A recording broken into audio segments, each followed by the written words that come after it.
from? What does your spiritual house, your spiritual home, your spiritual environment look like?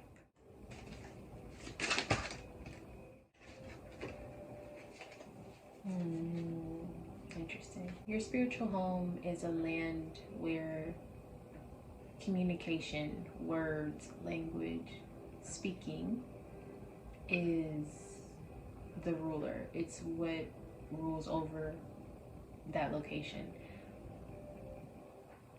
Spells, okay. Wisdom. Lots and lots of spells. Just spells, like the power of the tongue. That's what I'm trying to say.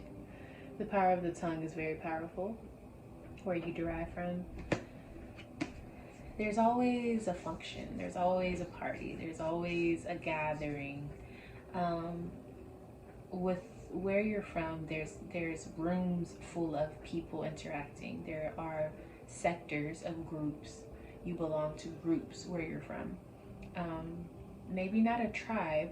It could be considered a tribe, but it's more like a group. Like you guys connect on something that you enjoy, or you connect on a characteristic that you have, not necessarily lineage. It's more about something outside of yourself, like a group. You guys connect in that way, and you enjoy each other because of that. It could be the type of magic you like, or the type of things that you like to do, or the way that you do it, or maybe even something dealing with animals, like if you're connected to an animal or something like that. Just as an example, for lack of better words, because it's your spiritual family. Yeah, it's a lot of trial and error. So I'm seeing you try to do this, but that blows up. It doesn't work out, and then you try to do this. So there's a lot of like potions and let's try this out. Let's try this out. It's almost like a laboratory of wizards or witches or something like that. It's not a place where everything is structured. It's more like, let's try this. Let's make our own thing. It's almost like a school. It's like a school of spirituality, like Hogwarts or something like that. So you probably come from a background spiritually of like more witchy, Wicca, like what is it called? Like Book of Shadows and spell books and potions and cauldrons, like more of that type of spiritual energy that I'm seeing here. And forgive me, y'all, if the words are not coming. I'm trying my best because I'm seeing a lot of imagery. I'm not seeing, even though it's a place of words, I feel like I'm seeing the atmosphere more than I'm getting like actual words to give you. Then we have this Three of Swords. So a lot of the people or the spirits around you in this place that you're from, there's a distance. You guys are not all connected, or you come from families that are disconnected. So maybe one of the ways that you know that you're talking to someone from your tribe or from your spiritual home is they have a difficult family life, or they have a disconnected family life, or they have people who have passed away, or people who have let them down and left them. Abandonment, over time, just like longing for connection, longing to be. And I think that's part of why the group thing is so important. You guys finding your group, because your family in the physical world, it's just not what most people have. It's different, and it's taught you that you create your family. Like the people that you find and that you feel connected with, that's your family. And that's one of the main lessons that you've learned in life.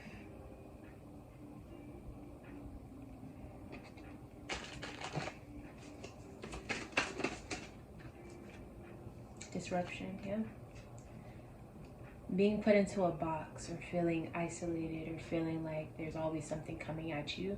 I think this is a part of the reason of why you try to find out, how do you start to make life bend to your will. And so this is where a lot of the magic started to come about. You're like, how do I bend things to my will? Because things were always hard to do. Things were always being disrupted. Things were always being blocked. And that was only to teach you to start looking into, maybe there is a way for me to start manifesting, creating, alchemizing. I'm sure that's not a word, but doing your own alchemy within your life because of disruptive energies constantly coming into your life. And like I said, it sent you to the school of magic, like the school of hard knocks magic. So that could be hoodoo, that could be more of the normal Wicca type of energy for a lot of people. But it's a study of manipulating things around you to get the outcome that you desire and being a part of a group. And maybe your generations before you were really messed up, you know?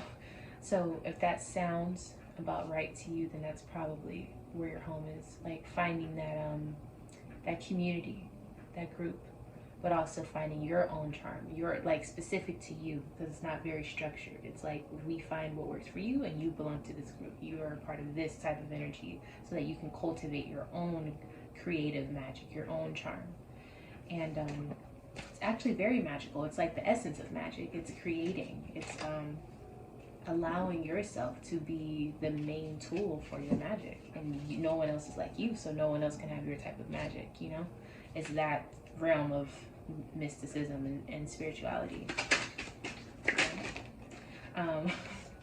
Okay, so I heard that it's like the kindergarten of the spiritual world, which is not bad, but basically what it's saying is it's the part where you get to color outside of the lines, and you get to be yourself and be as loud as you want to be, and nobody's going to tell you to calm down because you're still like spiritually a child. So you come from a very colorful world and a very fun, but you know, sometimes you get out of hand, but sometimes they have to put you back in line. We have Two of Wands and the Emperor. Yeah. So you're in like this threshold, this portal, and we have obviously we have Aries energy, which is interesting because we have two Aries here. So within the zodiac energy, Aries is the youngest sign. It's literally where you start off. So I was just saying that I heard where you're from is like the kindergarten of spirituality, and then we got the youngest sign coming out saying that you're literally walking through that portal, so you're just starting off. And congratulations, like you're starting school. Now what I also want you to understand is with Aries, they are, because they're so fresh and new and they have such a different outlook on things, because they're not following what has been done, they do their own thing. You don't have to be an Aries, but this is the energy of where you're from. And what happens is they become their own boss. They become their own idol. They become their own statue of success, because they're not going based off of what everyone else has done, because they're new. So they make their own way. And this is where you're at. And this is how you will look whenever you graduate. Not physically, but, you know, the energy of the Emperor, being in charge, being stable, having people that are higher than them as far as like their elders or deities or God, you know, tradition even, going and asking for certain information for things to see what decision they want to make, but ultimately deciding within themselves what they will do. And this is where you're at. This is where you're from. You're here to explore. You're here to try and see what works for you, and not, you know, you're here to also learn to respect things that are structured and that have come before you, because you will find that it's hard for you to always respect authority because you're new to a lot of this. So you're also going to learn about elders, and you'll always feel like you're the young one, or like people think that you don't know anything because you're young. So learning how to balance that out as well. And also learning to create your own magic. Your spiritual home is all about that, bouncing back.